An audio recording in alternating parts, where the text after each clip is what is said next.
اب ایک کردار تو یہ ہے جو سامنے آ گیا، دوسرا کردار کیا ہے؟ لقد کان لکم فی رسول اللہ اسوۃ حسنہ۔ دوسرے کردار کا جو دوسری تصویر ہے، اس کا جو خورشید ہے، سورج ہے، وہ محمد الرسول اللہ کا کردار ہے۔ فرمایا اے مسلمانوں، تمہارے لیے اللہ کے رسول میں ایک اسوہ ہے، نمونہ ہے، بہترین نمونہ۔ اب یہ بات نوٹ کرنے کی ہے کہ یہ آیت ہمارے ہاں سیرت کی تقاریر ہوں، کوئی میلاد کی محفلیں ہوں، کوئی وعظ ہو، تو اس میں بہت پڑھی جاتی ہے یہ آیت اسوہ حسنہ۔ لیکن عام طور پر ہمارے ہاں اسوہ حسنہ کیا ہے؟ چھوٹی چھوٹی سنتیں، ان کا تذکرہ ہوگا۔ مسواک کرنا بھی اسوہ ہے، ٹھیک ہے۔ اسی طریقے سے اور سنتیں ہیں، مسجد میں داخل ہو تو داہنا پاؤں آگے آنا چاہیے، بایاں نہیں، ٹھیک ہے، ہونا چاہیے، ایک شخص کو کرنا چاہیے، اہتمام کرنا چاہیے، حضور کا یہی معمول تھا۔ یہ سب بھی اسوے میں شامل ہے۔ اصل اسوہ یہ ہے کفر کے مقابلے میں جان ہتھیلی پر رکھ کر میدان میں آنا، یہ ہے اسوہ۔ یہ اسوہ ہماری نگاہوں سے اوجھل محمد رسول اللہ کا مثالی کردار کس اعتبار سے؟ جب بھوک تھی شدید، حضور کو بھی بھوک تھی اور فاقہ تھا۔ جب صحابہ نے آ کے شکایت کی کہ حضور ناقابل برداشت ہو گئی ہے یہ بھوک، دیکھیے ہم نے اپنے پیٹوں پر پتھر باندھے ہوئے ہیں تاکہ یہ کہ معدے کو وہ جو ہنگر کنٹریکشنز ہوتی ہیں وہ نہ ہو، اس کو کم سے کم جھوٹا ہی صحیح ایک دلاسا ہو کہ کچھ بوجھ ہے میرے اوپر، وہ بوجھ چاہے پتھر کا ہو، کھانے کا نہ ہو۔ یہ سب پتھر باندھے ہوئے، کمر دوہری نہ ہو جائے ہماری۔ حضور نے اپنا کرتا اٹھا کے دکھایا، وہاں 2 پتھر بندھے ہوئے، اور اسی حال میں جب صحابہ کدالیں چلا رہے ہیں اور کھود رہے ہیں تو حضور جو ہیں اپنے کندھے پر بڑے بڑے پتھر اٹھا کر لے جا کر اور باہر پھینک رہے ہیں۔ اسی میں آپ شریک ہیں پوری طریقے سے۔ یہ ہے اسوہ۔ ایسا نہیں تھا کہ بس حضور تو کہیں ایک جگہ بیٹھے ہوں اور خیمہ لگا ہو اور مورچھل چلے جا رہے ہوں، سمجھے آپ، اور سب ٹھنڈی چھاؤں آپ کو فراہم کی گئی ہو اور باقی سب لوگ جو اس کام میں لگے ہوئے ہیں۔ یہ اسوہ ہے محمد کا صلی اللہ علیہ وسلم۔ لقد کان لکم فی رسول اللہ اسوۃ حسنہ۔ اسی کو میں کہا کرتا ہوں جدید اصطلاح میں، ایک ہے میکرو اکنامکس اور ایک ہے مائکرو اکنامکس۔ تو مائکرو سنت کو تو لوگ جانتے ہیں، یہ سنت ہے، یہ سنت ہے، اس میں سے بعض کے بارے میں بڑے جھگڑے بھی ہیں، رفع یدین سنت ہے یا نہیں ہے، لیکن میں اس مسئلے پر نہیں جا رہا ہوں۔ لیکن میکرو سنت جو ہے، سب سے بڑی سنت جو ہے، وہ تو یہ ہے کہ وحی کے آغاز کے بعد سے لے کر 40 برس کی عمر کے بعد سے لے کر حضور نے ایک لحظہ، ایک منٹ معاش کی جد و جہد میں صرف نہیں کیا۔ پوری زندگی، پورا وقت، پوری توانائی، پوری قوت دعوت دین، اقامت دین، دین کی دعوت، دین کی اقامت، اسی میں لگائی۔ کوئی جائیداد نہیں بنائی، کوئی کاروبار، حالانکہ اس سے پہلے آپ بہت کامیاب تاجر تھے، کاروبار کرتے تھے، لیکن جب یہ فرض منصبی آ گیا، یا ایھا المدثر قم فانذر وربک فکبر، اب یہی کام ہے، تو کچھ تو اس کی بھی پیروی کرنے کی کوشش کی جائے، اس درجے میں نہ صحیح، وہ عکس تو ہو۔ میکرو سنت جو ہے کسی درجے میں تو اپنی زندگی کے اندر اس کا عکس پیدا کیا جائے۔ ہاں اس کے ساتھ پھر چھوٹی چھوٹی سنتیں بھی ہو جاؤں تو کیا کہنے ہیں، پھر نور علی نور ہے۔ لیکن یہ اس میکرو سنت کا تو ہے ہی نہیں، اپنے تو ساری توانائی، ساری طاقت، سارا وقت دنیا بنانے میں۔ تو لقد کان لکم فی رسول اللہ اسوۃ حسنۃ لمن کان یرجو اللہ والیوم الآخر۔ بڑی اہم آیت ہے یہ۔ اسوہ تو حضور کا اپنی جگہ پر مکمل ہے، کامل ہے، لیکن یہ کس کے لیے اسوہ ہے؟ جو یہ 2 شرطیں پوری کرے، 3 شرطیں، جو اللہ سے ملاقات کا امیدوار ہے، اللہ سے محبت کرتا ہے اور یوم آخر پر یقین رکھتا ہے، اور ذکر اللہ کثیرا، اور ذکر کرتا ہے اللہ کا کثرت کے ساتھ۔ یہ بالکل وہی بات ہے کہ قرآن مجید تو ہدایت ہے پوری نوع انسانی کے لیے، ھدی للناس، لیکن قرآن سے استفادے کی شرط ہے تقوی، ھدی للمتقین۔ تو جو ربط و تعلق ہے ان 2 آیتوں میں وہی سمجھیے کہ اپنی جگہ پر حضور کی زندگی ایک اسوہ کاملہ ہے، مکمل، لیکن اس سے استفادے کی شرائط ہے، لمن کان یرجو اللہ والیوم الآخر وذکر اللہ کثیرا۔ اب یہ اہل ایمان، حضور کے بعد اہل ایمان کا تذکرہ ہو رہا ہے، محمد الرسول اللہ والذین معہ، اب معہ جو تھے اہل ایمان۔ ولما رأى المؤمنون الاحزاب، اور جب اہل ایمان نے دیکھا ان لشکروں کو، قالوا ھذا ما وعدنا اللہ ورسولہ وصدق اللہ ورسولہ، انہوں نے کہا یہی تو ہے جس کا اللہ نے وعدہ کیا تھا ہم سے اور اس کے رسول نے وعدہ کیا تھا۔ اب دیکھیے ایک ہی سچویشن ہے، اس کا ریئیکشن کس قدر ایک دوسرے سے مختلف ہے۔ معلوم ہے یہ مسئلہ ہے انسان کا اندرونی، یضل بہ کثیرا ویہدی بہ کثیرا۔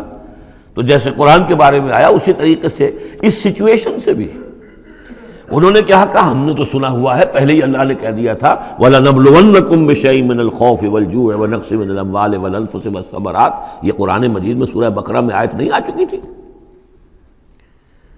لَتُبْلَوُنَّ فِي أَمْوَالِكُمْ فِي أَنفُسِكُمْ وَأَمْوَالِكُمْ، یہ کیا سورہ آل عمران میں آیت نہیں آ چکی تھی؟ یہ تو چیزیں وہی تو ہیں جس کا کہ ہم سے وعدہ کیا تھا۔ وَلَمَّا رَأَى الْمُؤْمِنُونَ الْأَحْزَابَ، جب دیکھا اہل ایمان نے ان احزاب کو، قالوا هذا ما وعدنا اللہ ورسولہ وصدق اللہ ورسولہ، اور بالکل صحیح کہا تھا اللہ نے بھی اور بالکل صحیح فرمایا تھا اس کے رسول نے بھی، وما زادہم الا ایمانا وتسلیما، اور نہیں ہوا ان میں کسی شے کا اضافہ مگر ایمان اور تسلیم، ایمان کے ساتھ تسلیم، سر تسلیم خم، سر تسلیم خم ہے جو مزاج یار میں آئے، جو اللہ کی طرف سے فیصلہ ہے، جیسا کہ ہم پڑھ چکے ہیں سورہ توبہ میں، اگرچہ سورہ توبہ تو بہت بعد میں نازل ہوگی، ابھی 4 سال بعد میں اس سورہ مبارکہ کے وہ زمانہ نزول کے اعتبار سے، لیکن ہم تو پڑھ چکے ہیں ہر طرف موسم بنا اللہ احد الحسنیین، ہمارے لیے تم کیا اندازہ کس چیز کا انتظار کر سکتے ہو سوائے 2 نہایت اعلیٰ ترین صورتوں کے، ہم سب کے سب شہید ہو جائیں تب بھی ہماری کامیابی ہے، اور ہم کامیاب ہو کر آ جائیں تو تب تو تم بھی مانو گے کامیابی ہے، اس لیے ہمیں تو کوئی اندیشہ ہی نہیں۔ تو اس میں تسلیم ان کے اندر، اور ہم بھی تسلیم کی خو ڈالیں گے، بے نیازی تیری عادت ہی صحیح۔ من المؤمنین رجال صدقوا ما عاہدوا اللہ علیہ، اہل ایمان میں وہ جمع مرد لوگ ہیں رضی اللہ تعالی عنہم وارضاہم اجمعین، صدقوا ما عاہدوا اللہ علیہ، جنہوں نے سچا کر دکھایا وہ عہد جو انہوں نے اللہ سے کیا تھا۔ انہوں نے کہا تھا وہ اپنی جان اور مال حاضر ہے، ہم جنت کے عوض یہ سب کچھ دینے کو تیار ہیں، انہوں نے وہ عہد پورا کر دیا۔ فَمِنْهُمْ مَنْ قَضَى نَحْبَهُ، ان میں سے وہ بھی ہیں جو اپنی نظر گزار چکے، نظر پیش کر چکے۔ کتنے ہی صحابہ تھے جو اس وقت تک جام شہادت نوش کر چکے تھے، سن 5 ہے یہ تو، سن 3 میں 70 صحابہ تو غزوہ احد کے اندر ہی شہید ہوئے۔ فَمِنْهُمْ مَنْ قَضَى نَحْبَهُ، ان میں وہ بھی ہیں کہ جو اپنی نظر پیش کر چکے۔ وَمِنْهُمْ مَنْ يَنْتَظِرُ، اور باقی جو ہے وہ منتظر ہے کہ کب وقت آئے۔ یہ تو ہم انتظار میں ہیں کہ کب اللہ تعالیٰ ہمیں بھی شہادت کا درجہ دے، ہماری بھی شہادت قبول فرما لے۔ وبال دوش ہے سر جس میں ناتواں پہ مگر لگا رکھا ہے تیرے خنجر و ثنا کے لیے، ہم تو اللہ منتظر ہیں کہ کب ہماری باری آ جائے۔ فَمِنْهُمْ مَنْ قَضَى نَحْبَهُ وَمِنْهُمْ مَنْ يَنْتَظِرُ وَمَا بَدَّلُوا تَبْدِيلًا، اور انہوں نے ہرگز تبدیلی کوئی نہیں کی جو انہوں نے عہد اللہ سے کیا، سر منہ اس میں فرق نہیں آنے دیا۔ لِيَجْزِيَ اللَّهُ الصَّادِقِينَ بِصِدْقِهِمْ، تاکہ اللہ تعالیٰ سچوں کو ان کی سچائی کا پورا بدلہ دے۔ وَيُعَذِّبَ الْمُنَافِقِينَ إِن شَاءَ أَوْ يَتُوبَ عَلَيْهِمْ، اور ان منافقوں کو چاہے تو ان پر عذاب بھیج دے، اور چاہے تو ابھی ان کی توبہ قبول کر لے، انہیں توبہ کا موقع دے دے۔ یہ میں بتا چکا ہوں کہ آخری جو فیصلہ ہوا وہ جب کہ غزوہ تبوک کا معاملہ ہوا ہے، پھر آخری فیصلے ہوئے ہیں۔ یا سورہ نساء جو ہے اس کے اندر بھی وہ آیت آ گئی تھی کہ فی الدرک الاسفل من النار، لیکن آخری چیز کہ اے نبی استغفر لہم او لا تستغفر لہم ان تستغفر لہم 70 مرۃ فلن یغفر اللہ لہم، کہ اب آپ ان منافقوں کے لیے استغفار کریں یا نہ کریں، اگر 70 مرتبہ بھی استغفار کریں گے تب بھی اللہ ان کو معاف نہیں فرمائے گا۔ ان اللہ کان غفور الرحیم، یقیناً اللہ غفور الرحیم ہے۔ ورد اللہ الذین کفروا، اللہ نے لوٹا دیا ان کافروں کو جو چڑھ کر آئے تھے بڑے شان و شوکت کے ساتھ، وہ پورے لشکر جو ہے سب چلے گئے، بغیظہم، وہ اپنے غصے کو ساتھ ہی لے گئے۔ وہ غصہ جو ہے وہ نکالے بغیر، یا تو کوئی جنگ ہوتی، کچھ وہ قتل عام کرتے تو کچھ غصہ ان کا نکلتا، اللہ نے ان کو ان کے غصے کے ساتھ ہی واپس کر دیا۔ ورد اللہ الذین کفروا بغیظہم لم ینالوا خیرا، انہیں کوئی خیر حاصل نہ ہو سکا، کوئی فتح ہوتی، کوئی کارنامہ سر انجام دیا ہوتا، کچھ نہیں۔ وَكَفَى اللَّهُ الْمُؤْمِنِينَ الْقِتَالَ، اور اللہ کافی رہا اہل ایمان کی طرف سے قتال کے لیے۔ اہل ایمان کو تو جنگ کی نوبت ہی نہیں آئی، کھلی جنگ تو ہوئی نہیں، اللہ نے خود ہی آندھی بھیج کر، اور جو بھی اپنی خفیہ تدابیر ہیں، جو بھی اپنی مدد تھی فرشتوں کے ذریعے سے، اللہ تعالیٰ نے گویا کہ اہل ایمان کو اس امتحان میں سے تو گزار دیا، باقی یہ کہ کوئی غضب نہیں پہنچنے دیا۔ وَكَانَ اللَّهُ قَوِيًّا عَزِيزًا، اور یقیناً اللہ تعالیٰ قوی اور عزیز ہے، زبردست ہے، قوت والا ہے۔ وَأَنزَلَ الَّذِينَ ظَاهَرُوهُمْ، اب یہ دوسرا ہے، اس کا جو ضمیمہ ہے غزوہ احزاب کا، وہ غزوہ بنی قریظہ ہے۔ روایات میں آتا ہے کہ حضور نے غزوہ جب یہ لشکر چلے گئے، غزوہ احزاب ختم ہو گیا، تو آ کر واپس گھر آ کر اپنے ہتھیار وغیرہ اتارے، زرہ اتاری، تو حضرت جبرائیل آئے کہ آپ نے ہتھیار اتار دیے، ہم نے تو ابھی اتارے نہیں ہیں، ابھی بنو قریظہ کو کیفر کردار تک پہنچانا ہے، انہوں نے جو غداری کی اس موقع پر، اپنے عہد کو توڑا ہے، اب اس کی سزا انہیں دینی ہے۔ چنانچہ حضور نے حکم دیا کہ اب کوئی مسلمان جو ہے عصر کی نماز نہ پڑھے یا کوئی مغرب کی نماز نہ پڑھے، جو بھی کوئی وقت معین کیا، جب تک کہ وہ بنی قریظہ کے علاقے میں پہنچ نہ جائے۔ وہاں جا کر اب وہاں جا کے پھر ان کا گھیراؤ کیا گیا، محاصرہ ہوا، وہ محاصرہ بھی خاصا طویل ہوا، ان کا قلعہ بڑا مضبوط تھا، لیکن تنگ آ کر بالآخر انہوں نے ہتھیار ڈال دیے اور یہ کہا کہ سعد بن معاذ جو رئیس اوس تھے اور ان کے حلیف تھے، اوس کے قبیلے کے ساتھ ان کی پرانی جو ہے وہ حلیفی تعلقات تھے، حلیفانہ تعلقات، کل جو وہ فیصلہ کر دیں گے ہمیں منظور ہوگا۔ تو حضرت سعد بن معاذ رضی اللہ تعالی عنہ، جو تورات میں فیصلہ لکھا ہوا ہے بد عہدی کا، کہ قوم اگر تمہارے ساتھ بد عہدی کرے اور اس کے بعد اللہ تمہیں اس پر فتح دے دے تو کیا کرو، اس کے مطابق فیصلہ سنایا کہ ان کے جتنے جوان ہیں اس قبیلے کے جو جنگ کرنے کے قابل ہیں ان کو قتل کر دیا جائے، اور باقی جو ان کے بوڑھے ہوں یا اور ہوں، مرد ہوں، بچے ہوں، عورتیں ہوں، ان کو جو ہے غلام بنا لیا جائے، ان کا سارا مال ضبط ہو جائے گا۔ تو بدترین سزا جو ہے ان تین قبیلوں میں سے، جن میں سے ایک قبیلہ تھا بنی قینقاع کا، ایک تھا بنو نذیر، یہ دونوں تو صرف جلا وطن ہوئے ہیں، لیکن بدترین سزا پھر ان کو دی گئی ہے۔ وَأَنزَلَ الَّذِينَ ظَاهَرُوهُم مِّنْ أَهْلِ الْكِتَابِ، اور اللہ نے اتار لیا ان کو کہ جنہوں نے گٹھ جوڑ کیا تھا ان کے ساتھ، کافروں کے ساتھ، مشرکین کے ساتھ اہل کتاب میں سے، من سیاسیہم، ان کے قلعوں سے، قلعوں میں تو تھے، گڑھیاں تھیں ان کی، لیکن اس سے پھر اتر آئے، ہتھیار ڈال دیے۔ وَقَذَفَ فِي قُلُوبِهِمُ الرُّعْبَ، اور اللہ نے ان کے دلوں میں رعب ڈال دیا۔ فَرِيقًا تَقْتُلُونَ، تو اب تم ان میں سے کچھ کو تم قتل کر رہے ہو، وَتَأْسِرُونَ فَرِيقًا، اور کچھ کو تم نے اسیر بنا لیا ہے اور قیدی بنا لیا ہے، حضرت سعد بن معاذ کے فیصلے کے مطابق۔ وَأَوْرَثَكُمْ أَرْضَهُمْ وَدِيَارَهُمْ، اللہ نے تمہیں وارث بنا دیا ان کی زمینوں کا بھی اور ان کے مکانوں کا، گھروں کا، ان کے قلعوں کا، وَأَمْوَالَهُمْ، اور ان کے اموال کا، وَأَرْضًا لَّن تَطَئُوهَا، اور ابھی بہت سی زمینیں ہیں جن پہ ابھی تمہارے قدم نہیں گئے، اللہ تعالیٰ تمہیں وہ دے گا۔ چنانچہ اس کے بعد اللہ نے فتح دینی جو شروع کی ہے۔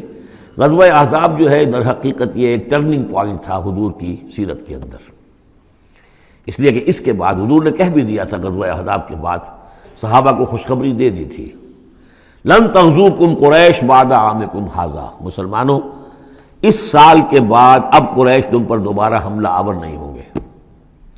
ان کی آخری اٹیمپٹ تھی جو انہوں نے کر لی ہے، اب ان میں ہمت نہیں ہوگی کہ وہ دوبارہ چڑھائی کر کے آئیں، وَلَكِنَّكُمْ تَغْزُونَهُمْ، بلکہ اب تم چڑھائی کرو گے۔ وہ چڑھائی اگلے ہی سال سن 6 میں حضور نے کی، لیکن حضور نے کس طرح کی چڑھائی کی کہ عمرے کے لیے جا رہے ہیں ہم، تو ہتھیار نہیں ہے، ہتھیار بند ہے، احرام باندھا ہوا ہے۔ اب ایک ایسی سچویشن پیدا ہوئی مکے والوں کے لیے، نہ وہ نگلا جائے نہ اگلا جائے، کہ ان کی پرانی روایات ہیں یہ کہ کسی کو بھی عمرے کے لیے، حج کے لیے کوئی آئے اسے نہیں روک سکتے، لیکن مسلمانوں کو کیسے آنے دیں، اور روکے تو کیسے روکیں؟ بالآخر انہوں نے فیصلہ کیا ہم کسی ضرورت نہیں آنے دیں گے۔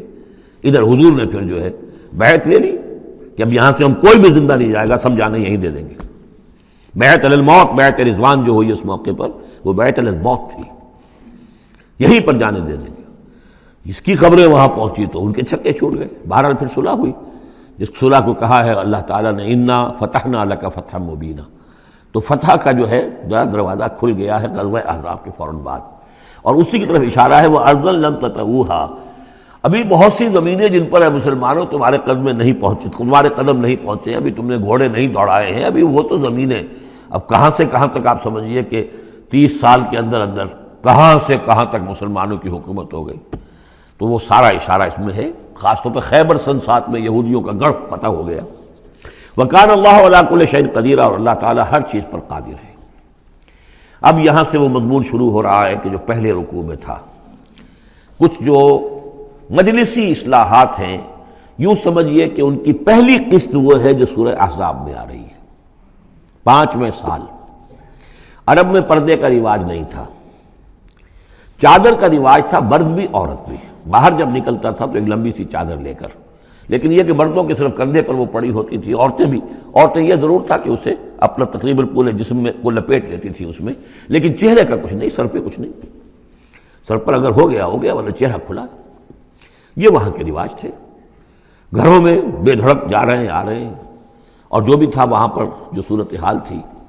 اب اس میں جو تدریجاً اصلاح کی گئی، تو پہلی بات جو سمجھنے کی ہے وہ یہ ہے کہ اصلاح کا آغاز ہوا، چیریٹی بگنز ایٹ ہوم، نبی کے گھر سے آغاز کیا گیا، اور نبی کی بیویوں کو سب سے پہلے مخاطب کیا گیا، اس لیے کہ یہاں سے اس کا آغاز ہوگا. اور اس میں ایک بڑا لطیف نکتہ یہ ہے کہ حضور صلی اللہ علیہ وسلم جو اسوہ حسنہ ہے کامل، تو مردوں کے لیے تو کامل اسوہ حسنہ ہے حضور صلی اللہ علیہ وسلم، باپ کی حیثیت سے، بیٹے کی حیثیت سے، داماد کی حیثیت سے، خسر کی حیثیت سے، قاضی القضات کی حیثیت سے، سپہ سالار کی حیثیت سے، ہیڈ آف دی اسٹیٹ کی حیثیت سے، امام کی حیثیت سے، خطیب کی حیثیت سے، معلم کی حیثیت سے، مربی اور مزکی کی حیثیت سے، جتنی حیثیتیں آپ گن سکتے ہیں حضور کی سیرت میں اسوہ موجود ہے. ایک پہلو سے اسوے میں کمی ہے، اور وہ کمی کیا ہے؟